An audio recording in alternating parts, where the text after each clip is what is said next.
Hello বন্ধুরা, তোমরা সবাই কেমন আছো? আশা করি ভালো আছো, আর আমি খুব ভালো আছি। তো দেখো, রাতের বেলা করেছিলাম পুলি পিঠে। তো পিঠেগুলো বানিয়ে তারপর ভাপ দেওয়ার জন্য আমি দিয়ে দিচ্ছি একে একে। তো দেখতেই পাচ্ছ। আর তারপর আমি ঢাকনা দিয়ে বসিয়ে দেব, কিছুক্ষণ ভাপিয়ে নেব, দিলে হয়ে যাবে পুলি পিঠে। তো ভাপিয়ে তারপর দুধের মধ্যে ছেড়ে দিলে দুধ পুলি হয়ে যায়। আমি দুধের মধ্যে ছাড়িনি। আর এখানে দেখো, সাতপুরি বানাচ্ছি। কিছুটা নারকেলের পুর বেঁচে গিয়েছিল, তো সাতপুরি বানাচ্ছি ছেঁকে। তো আমার ছাঁকাগুলো বেশি ভালো লাগে, কিন্তু ছাঁকাগুলো বেশি খাওয়া ভালো না, তাই ভাপাটাই বেশি করেছি, ছাঁকাটা কম করেছি। আর সকালবেলা দেখো, ঘর ঝাড়ু মেরে মুছছি ঘরটা। আর আজকে বেশি কিছু রান্না করিনি। তো সকালবেলা আজকে পান্তা ভাত করেছিলাম। আর ওয়াশিং মেশিনে কাপড় কাচা হয়ে গেছে, শুকিয়ে দিয়ে এলাম। তারপর দেখো, আমি টবের মধ্যে গাছ লাগিয়েছি, লাউ গাছ। তো লাউ গাছটা কীরকম হয়েছে কমেন্ট করে জানাবে।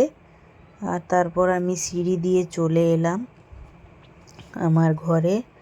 তো তারপর আমি চিংড়ি মাছটা লবণ হলুদ দিয়ে মাখিয়ে তারপর সব কাজ শেষ করে আমি চান টান করে চলে এলাম ঠাকুরকে পুজো দিয়ে।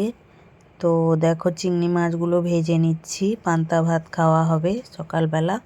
তো সকালবেলা চা আর সাতপুরি খেয়েছে সবাই, খেয়ে চলে গেছে কাজে। তো তারপর দেখো, সকালবেলা আবার পান্তা ভাত খাওয়া হবে, তার জন্য চিংড়ি মাছ ভেজে নিচ্ছি। আর কিছুটা বেগুন ভেজেছিলাম, আর লঙ্কা ভেজে নিচ্ছি, শুকনো লঙ্কা। তো তোমাদের কেমন লাগে কমেন্ট করে জানাবে।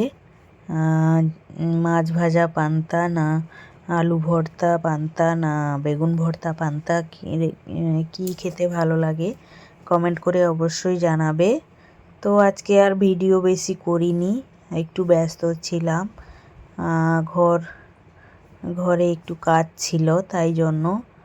আর আমার ঘরে একটা ছোট বাচ্চা আছে, ওকে নিয়ে করা যায় না সব কিছু।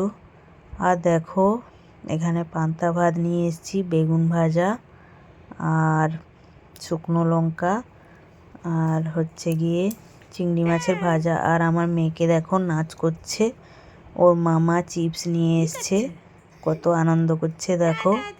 তো এইটুকুই, সবাই ভালো থেকো, সুস্থ থেকো, টাটা সবাইকে।